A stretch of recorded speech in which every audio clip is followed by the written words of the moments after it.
मासूम से बर्बरता, जिहादियों का सिस्टमैटिक पैटर्न एक्सपोज्ड। नमस्कार, सुदर्शन एक्सक्लूसिव देख रहे हैं आप और मैं हूं आपके साथ शिवांगी जैन। प्रयागराज का ये मामला है एक ऐसा सनसनीखेज मामला जिसने रोंगटे खड़े कर दिए हैं, ऐसी बर्बरता जिसने कई सवाल उठा दिए हैं। क्या है पूरा मामला, आज पूरा विस्तार से आपको बताते हैं। प्रयागराज के पूरा मुफ्ती इलाके में 14 जून की रात आखिरकार क्या हुआ? दरअसल जिहादी मुशर्रफ ने पड़ोसी के घर के पीछे से घुसकर 14 साल की मासूम बच्ची का मुंह दबाया, जबरन उठा लिया, उसके साथ रेप किया और विरोध करने पर जलती सिगरेट से उसके नाजुक शरीर को बार बार दाग दिया। रात के 2 बजे बदहवास हालत में उसे दरवाजे पर फेंक कर भाग गया। अब सवाल यह है कि इतनी बड़ी दरिंदगी के बाद भी आरोपी इतने दिनों तक छुपा कैसे रहा? पुलिस की 3 टीमें लगी थी, फिर भी पूरा मुफ्ती में छापेमारी के दौरान आरोपी ने पुलिस पर फायरिंग कर दी। जवाबी फायरिंग में उसके दोनों पैरों में गोली लगी और अब जिहादी अस्पताल में है। तमंचा भी बरामद हुआ है, लेकिन सवाल कई है। अब सवाल देखिए यह भी है कि क्या पुलिस पहले से ही जागरूक नहीं थी? क्या इलाके में जिहादी तत्वों का ऐसा खुला खेल चल रहा था कि नाबालिग लड़कियां सुरक्षित ही नहीं हैं? क्या यह सिर्फ एक आइसोलेटेड एक्सीडेंट है या सिस्टमैटिक पैटर्न है? पूर्व मंत्री सिद्धार्थ नाथ सिंह पीड़ित परिवार से मिलने पहुंचे हैं, तस्वीरें आप देख रहे हैं, और उन्होंने आरोपी को सबक सिखाने की बात कही है, दावा भी कर दिया है। उन्होंने अतीक और अशरफ जैसे माफिया का भी जिक्र किया है। लेकिन सवाल यह उठता है कि प्रयागराज में अपराध और राजनीति का गठजोड़ अभी भी कितना मजबूत है? एक सबसे बड़ा सवाल है, क्योंकि उत्तर प्रदेश के प्रयागराज से जो तस्वीरें सपा के शासन में देखी और उसी तरीके की तस्वीरें प्रयागराज से दोबारा देखने को मिल रही हैं जब उत्तर प्रदेश में सरकार का परिवर्तन हो चुका है। अब सवाल यह भी है कि क्या नाबालिग हिंदू लड़कियों को निशाना बनाना इतना आसान हो गया है? दर्शकों, आज की डिबेट में तमाम सवाल हम पूछेंगे कि आखिरकार हिंदू समाज अब तक कब तक आखिरकार चुप रहेगा? क्या इलाके में जिहादियों का खुला नेटवर्क चल रहा है? क्या पुलिस पहले से अलर्ट क्यों नहीं थी? तमाम सवाल हैं। प्रशासन और सरकार की जिम्मेदारियां आखिरकार क्या हैं? जब नाबालिगों का शोषण इस कदर हो रहा है तो क्या कोई सख्त कानून और तुरंत कार्रवाई के बिना यह सिलसिला रुकेगा? क्योंकि जिहादियों की मॉडस ऑपरेंडी को अब पूरी तरह एक्सपोज करने और समाज को एकजुट करने का समय आ गया है, या फिर हम वही पुरानी सेकुलर चुप्पी अपनाएंगे? सवाल कई हैं और आज इसी सवाल के जवाब भी लेंगे। तमाम पैनलिस्ट मेरे साथ जुड़ेगा और इन्हीं सवालों के आज जवाब देने होंगे। तो तमाम पैनलिस्ट मेरे साथ जुड़ चुका है, परिचय मैं आपसे करा देती हूं। उससे पहले में एक तहरीर प्राप्त हुई थी जिसमें वादी द्वारा बताया गया था कि उसकी नाबालिग लड़की के साथ उसी गांव में रहने वाले एक व्यक्ति जिसका नाम मुशर्रफ पुत्र लाडे मियां है, उसके द्वारा उसकी नाबालिग लड़की के साथ दुष्कर्म किया गया था। और इस तहरीर प्राप्त होने पर सुसंगत धाराओं में आज बारामती थाना क्षेत्र में अभियोग पंजीकृत किया गया है और वांछित अभियुक्त मुशर्रफ की तलाश के लिए पुलिस टीमों का गठन भी किया गया था। अभी कुछ देर पहले सूचना मिली है कि पुलिस चेकिंग के दौरान वांछित अभियुक्त मुशर्रफ का पुलिस पार्टी से सामना हुआ, जिसमें मुशर्रफ के द्वारा पुलिस पार्टी के ऊपर भागते हुए फायर किया गया। तो जवाबी कार्रवाई में पुलिस पार्टी द्वारा भी जब फायरिंग की कार्रवाई की गई तो उसमें वांछित अभियुक्त मुशर्रफ के दोनों पैरों पर गोलियां लगी हैं और घटनास्थल से मुशर्रफ के पास से एक अवैध तमंचा भी बरामद हुआ है। घायल व्यक्ति को उपचार के लिए अस्पताल ले जाया जा रहा है, अग्रिम कार्रवाई की जा रही है, मौके पर स्थिति सामान्य है। तो आज इसी विषय पर तमाम सवाल करेंगे। सवाल जवाब के लिए पैनलिस्ट मेरे साथ मौजूद है, परिचय आपसे करा देती हूं। महामंडलेश्वर विष्णुदास जी महाराज जी मेरे साथ जुड़ चुके हैं। महाराज जी, बहुत बहुत स्वागत करूंगी आपका सुदर्शन न्यूज में। मेरे साथ मुस्लिम स्कॉलर शोएब सिद्दीकी जी हैं। सिद्दीकी जी, आपका भी बहुत स्वागत है। तमाम जानकारी के साथ प्रयागराज से संवाददाता पवन उपाध्याय मेरे साथ जुड़े हुए हैं। पवन, जानकारी आपसे ही लेंगे। सबसे पहले पवन, क्या है ये पूरा मामला? जिस तरीके से एक मासूम बच्ची, 14 साल की मात्र उम्र है उस बच्ची की, और जिहादी इतनी बर्बरता करता है और उसके बावजूद प्रयागराज का जो प्रशासन है, उत्तर प्रदेश का जो प्रशासन है, जिहादी को पकड़ने में इतने दिन क्यों लग जाते हैं? इतनी असफलता उत्तर प्रदेश में जो दावे वादे किए गए थे कि अपराध मुक्त है उत्तर प्रदेश में बेटियां बहुत सुरक्षित हैं, कहां है सुरक्षित बेटियां? इस तरीके की बर्बरता की जा रही है। पवन, जानकारी दीजिए जरा इस पूरे मामले को लेकर। बिल्कुल शिवांगी, जिस तरह से लगातार जिहादियों का मामला चल रहा, लगातार प्रयागराज, कुछ दिन पहले हमने इस डिबेट की थी, यही एक मामला कौंडियारा में भी हुआ था, जहां एक लड़की का कब्र में बच्ची को ले गया था, वहां पे हैदराबाद, वहां पे उसके बाद वो बिस्किट कंपनी जॉब भी करती थी, उसको कब्र दिया गया था। अब ये दूसरा मामला कुछ दिन ही में शिवांगी, हमने इस पे डिबेट एक हफ्ते पहले ही की थी। उस दिन बहुत बड़ा मामला जो कि पूरा मुफ्ती थाने में है, जो लड़की के साथ रात को उसका आता है, घर में कूदता है, उसके साथ बलात्कार करता है, उसको फिर जब वो लड़की ने उसका विरोध करती है तो उसको जो सिगरेट पीता रहता है उससे उसको हाथों पे जलाता है और उसको धमकी देता है, वहां से भाग जाता है। तो शिवांगी, लगातार देखा जा रहा है ये प्रयागराज में जो दावे कर गए थे कि लगातार किया जाए, जो लगातार दावे किए जा रहे थे कि जिस तरह से अपराध मुक्त होगा, लड़कियां सुरक्षित होगी हर जगह, पर मुझे लग रहा है जब एक नाबालिग लड़की जो 14 साल की, उसके साथ जिस तरह से उसने बेरहमी से उसने बलात्कार किया, उसके साथ गलत काम किया और उसको वहां पे लाके बेसुध छोड़ दिया गया, तो बहुत ही बात। इसके बाद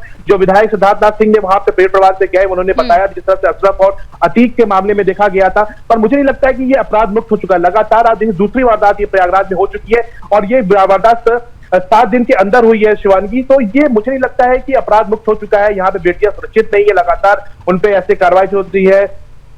माँ बाप को डर लग रहा है कि हम अपनी बेटियां को क्या अकेले छोड़ सकते हैं, जिस तरह से ये प्रयागराज में शिवांगी हो रहा है। बिल्कुल, महाराज जी मेरे साथ मौजूद है। महाराज जी, आपसे सवाल करूंगी। देखिए, सुदर्शन न्यूज लगातार ऐसे मुद्दों को उठाता है जहां पर हिंदू बेटियों को किस तरीके से प्रताड़ित किया जा रहा है, किस तरीके से इन जिहादियों ने किस तरीके से परेशान करके रखा है हिंदू बेटियों को। ठीक है, कई मामले ऐसे आए हैं, प्रयागराज का एक मामला है, 14 साल की मासूम बच्ची के साथ जिस तरीके से बर्बरता हुई है।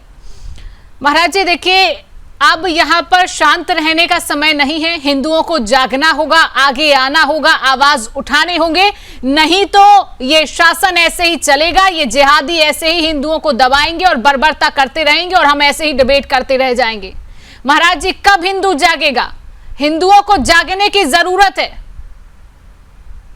हिंदुओं को जगाने के लिए हम लोग गांव-गांव क्षेत्रों में भ्रमण करते हैं और कहते हैं कि ये कट्टरपंथी जिहादियों के जैसे लोग कभी हाथों में पहनते हैं कलावा और चंदन धारण करते हैं, रुद्राक्ष का माला धारण करते हैं और साबित करते हैं कि हम हिंदू हैं, उसके बाद हमारे हिंदू बहन बेटियों के साथ खिलवाड़ करते हैं।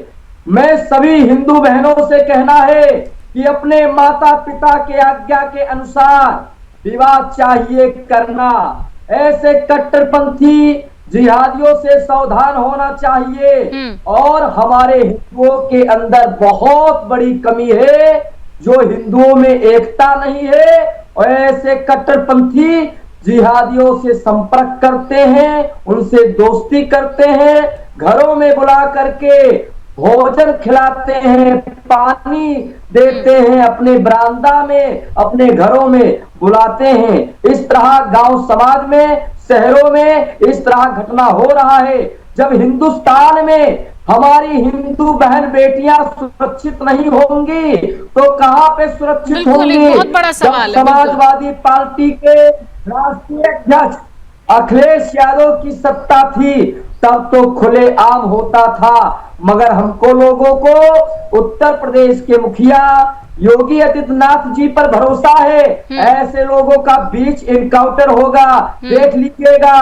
जो प्रयागराज की घटना आया है और मासूम बच्ची के साथ इस तरह ऐसा कट्टरपंथी जिहादियों ने, महाराज जी सिर्फ एनकाउंटर होने से नहीं चलेगा, मुझे लग रहा है। बिल्कुल महाराज जी, आपने बहुत सही बात की है कि बिल्कुल, और इस पर सख्त कानून भी बनना पड़ेगा।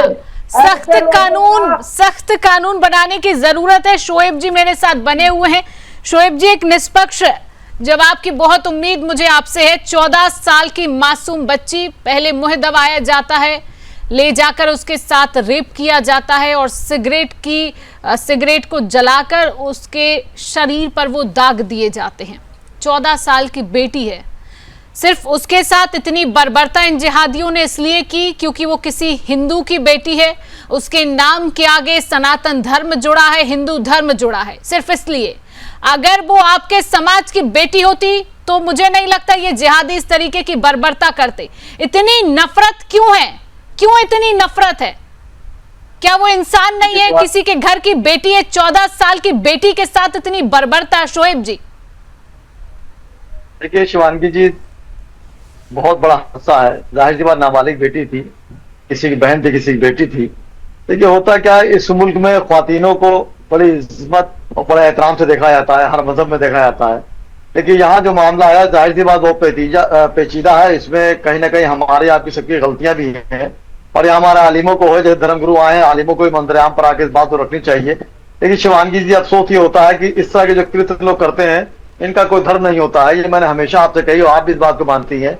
लेकिन बार बार आप भी मोमेंट दे रही थी कि हिंदू मुस्लिम वाली बात तो मैं नहीं कभी जाता हूँ। 14 साल की मेरी बहन थी, किसी की बेटी थी, तो उसके साथ जो हुआ इस पर सख्त कार्रवाई करनी चाहिए। अभी महान जी ने एक बात कही, मैं समझता हूँ महान जी बहुत, मैं उनका नमन भी कर रहा हूँ पहले, तब ये बात कह रहा हूँ कि आप बताइए कि आपने कहा कि अखिलेश सरकार में खुलेआम होता था। आप बताइए कितने, आपने किस जबान से इतने बड़े जो इस लड़की को गुजरी होगी जब उसके साथ ये हादसा गुजर रहा होगा, मैं नाम भी नहीं लूंगा उस हादसे का, और आपने महान जी ने बात कह दी कि अखिलेश सरकार में खुलेआम होता था। अब कितनी शर्म की बात है, हमारी बहन बेटियों को अपने नेशनल टीवी बैठ के इस तरह बातें करें। अखिलेश जी सरकार हो, चाहे बाबा की सरकार हो, चाहे मायावती की सरकार हो, चाहे मुलायम सिंह की सरकार हो, इस मुल्क की बेटी सेफ होनी चाहिए। मेरी शिकायत है मुख्यमंत्री जी से, इस दौर के मुख्यमंत्री योगी आदित्यनाथ जी से भी शिकायत है, और पीछे जो अखिलेश यादव तो उस पर भी शिकायत रहेगी हमेशा कि अगर हमारे मुल्क की बहन बेटियां सेफ नहीं है तो फिर क्या सेफ है। आप इस तरह के मामले बता रहे हैं। अभी आपने पुलिस की बात करी, अरे पुलिस की आप छोड़ दिए, पुलिस किसके अंडर रहती है? अरे भरत तिवारी का ही देख लिए, उस पर पिस्टल फेंक दी, तब भी मार दिया। वहां पे चौधरी दिखाया कि मैं योगी आदित्यनाथ जी से बड़ा मुख्यमंत्री बनूंगा। अरे योगी आदित्यनाथ जी बन कैसे पाओगे यार? तुम बिहार में सोचो योगी आदित्यनाथ जी से आगे बढ़ जाएंगे, उनसे आगे नहीं बढ़ पाओगे।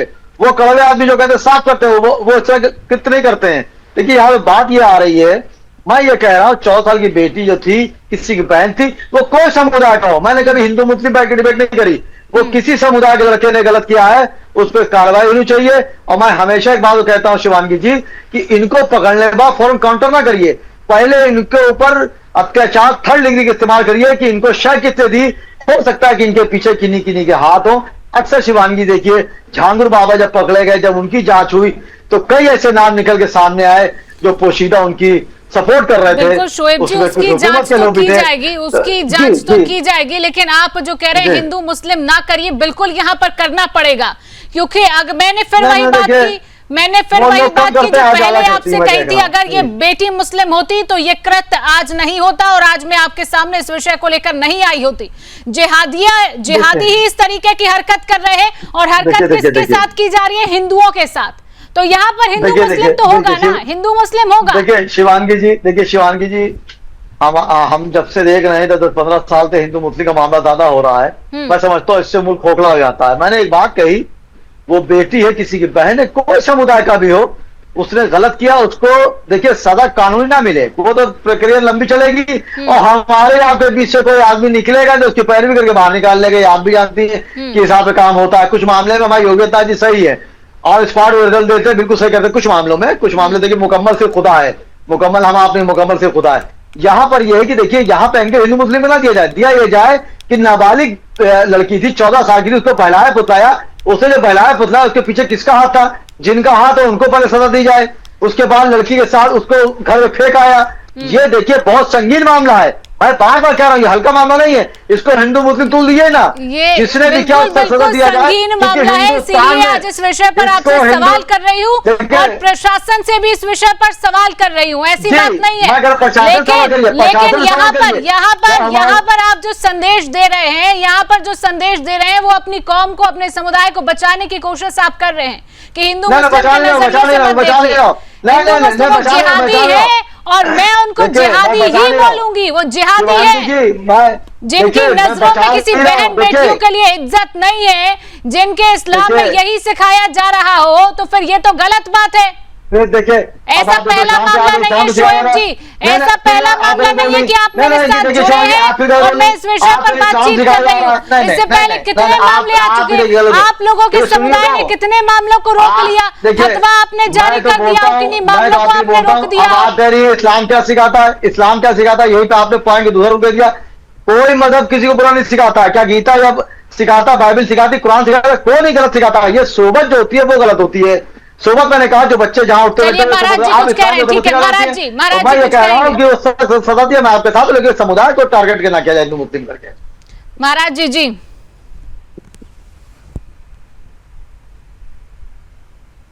महाराज जी आवाज आप तक पहुंच रही है?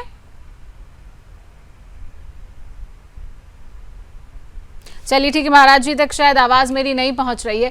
पवन, जब ये पूरी वारदात हुई और आरोपी को जब पकड़ा गया तो आरोपी ने बदले में पुलिस पर भी गोली चलाई और उसके बाद 2 पैर में गोली आरोपी के भी लगी है। लेकिन जब ये मामला सामने आया तो क्या पुलिस प्रशासन ढीली पड़ गई, सोती रह गई, कितना समय लग गया प्रयागराज के इस मामले में? पवन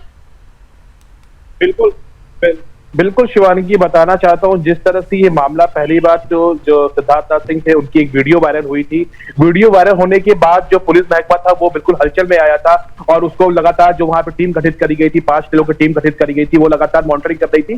पर मामला ये होता है कि 14 जून का मामला था, आखिरकार इतना देरी क्यों हो गया?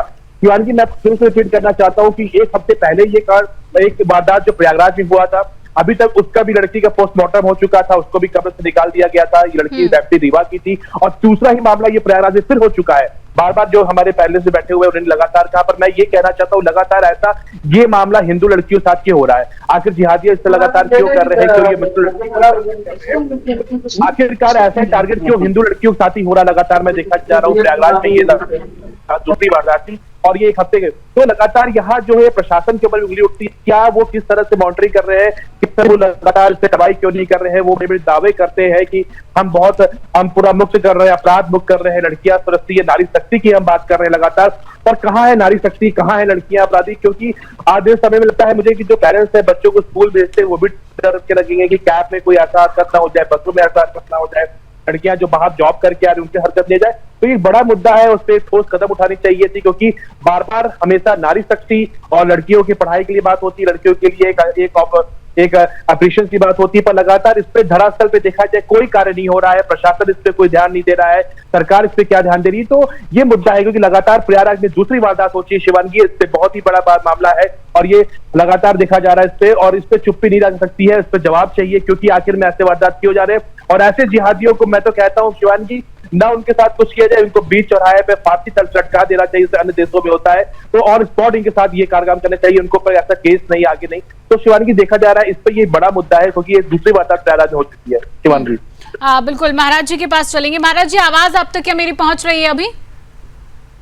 हाँ जी शिवांगी जी, आपकी आवाज आ रही है। जी जी, आप कुछ कहना चाह रहे थे बीच में। जी जी, मैं कहता हूं मदरसों में ऐसे कट्टरपंथी जिहादियों को शिक्षा मिलता है और कहते हैं ये काफिर हैं, ये जो देवी देवताओं का पूजा करते हैं ये काफिर हैं, और काफिरों से दोस्ती करो, उसके बाद गला काटो, उनके हिंदू बहन बेटी सनातनियों बेटियों को फंसाओ, उनको लव जिहाद में फंसाओ, उनका गला काटो, उनका मेरा कहने का मतलब है हमारी हिंदू बेटियां जितना हिंदुस्तान में शिकार हो रही हैं, अगर मुसलमान समाज के अगर एक बेटी ना अगर शिकार पे आ गई ना तो ये लोग सड़कों पर आ जाएंगे, मौलाना बीच में खड़े हो जाएंगे और मौलाना धरना और प्रदर्शन करेंगे।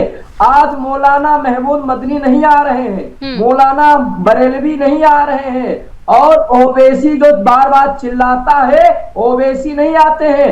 ए भाई, कुरान में जब सीधे लिखा हुआ है कि काफिरों से दोस्ती करो, काफिरों को काटो, औरंगजेब के समय कितना अत्याचार होता था, तो ये तो औरंगजेब के औलाद हैं, ये लोग तो बाबर के औलाद हैं, इसीलिए मासूम बच्चियों के साथ इस तरह घिनौना काम करते हैं। मैं तो कहता हूं बीच चौराहों पर पेड़ों में लटका करके फांसी दे देना चाहिए। आज हमारी आत्मा बहुत दुखी है, अगर किसी मौलाना की बेटी होती किसी मौलवी की बेटी होती तो मौलाना बीच में आकर के और आंदोलन करता, बिल्कुल। सारे मुसलमानों को इकट्ठा करता। वहां आज हिंदुओं में एकता नहीं है, इसीलिए लोग फायदा उठा रहे हैं। मैं सभी हिंदू भाइयों से कहता हूं कि हे हमारे हिंदू भाई, तुम एकजुट हो जाओ। अगर एकजुट नहीं रहोगे तो जैसे बांग्लादेश में हमारी हिंदू बेटियां घर से बाहर नहीं निकल पाती थी, उसी तरह हिंदुस्तान में भी होगा कि हमारी बेटियां अगर स्कूल जाती हैं तो जिहादी परेशान करते हैं, अगर जिम सीखने जाती हैं तो जिहादी परेशान करते हैं, अगर हमारी बेटियां किसी अस्पताल में काम करती हैं तो कट्टरपंथी जिहादी लग जाते हैं। और ये जो बैठे हुए हैं ना, ये ज्ञान दे रहे क्योंकि हैं। महाराज जी, इनको शिक्षा यही दी जा रही है। जिस तरीके से आपने कहा कि मदरसों में जो पाठ पढ़ाया जा रहा है मौलवियों के द्वारा, इस बात का जवाब शोएब जी देंगे। शोएब जी, महाराज जी ने जो बात कही है कि कहा जाता है कि एक काफिर है, ये शिक्षा दी जाती है, जो हिंदू देवी देवताओं की पूजा करते हैं उनको मार डालिए। सूर्या के साथ क्या हुआ? नोएडा में सूर्या के साथ क्या हुआ था? खुलेआम उसकी हत्या कर दी थी उसी के दोस्तों ने।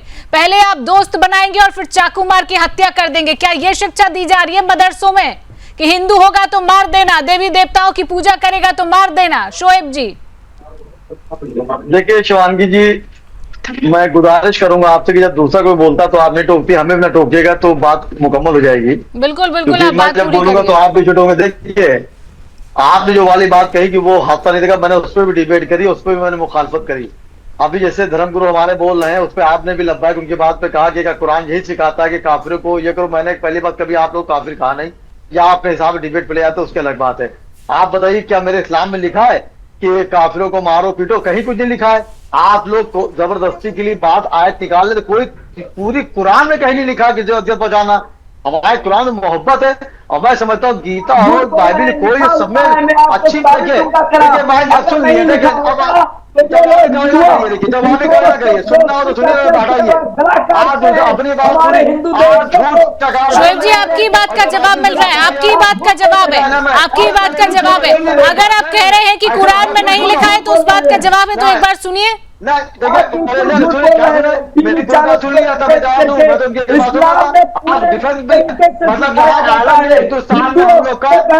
बात कह भी ना पाए, डिफेंस भी ना कर पाए। अरे मैं कह रहा हूँ आप कह रहे कुरान में आए थे, कौन से कुरान में आए थे जालिमों को मारो पीटो? कहीं कुछ लिखा होगा? हमारा मोहब्बत ये है कि सरिया मुला की चाकू मार दो। मोहब्बत ये है कि पत्थर रख लो छत पर और बरसा दो अगर कोई शोभा यात्रा निकल रही है। ये मोहब्बत कहते हैं आप कि पहले दोस्त बनाइए फिर चाकू घोंप दीजिए। अगर इसको मोहब्बत कहते हैं तो ये मोहब्बत आप अपने ही कौम में रखिएगा अगर इसको मोहब्बत कही जाती है। चलिए ठीक है, समय का अभाव है, चर्चा को आज यहीं रोकेंगे। आप सभी पैनलिस्ट मेरे साथ जुड़े हैं, आप सभी ने समय दिया है। अब आगे ये देखना होगा कि पुलिस पहले अलर्ट नहीं थी, समय काफी हो गए। अब आगे इस जिहादी को लेकर क्या कुछ किया जाता है, आगे क्या कार्रवाई होती है, ये भी देखना होगा। लेकिन फिलहाल के लिए इस खास चर्चा में इतना ही। आगे देश दुनिया की तमाम खबरों को जानने के लिए आप देखते रहिए सुदर्शन न्यूज।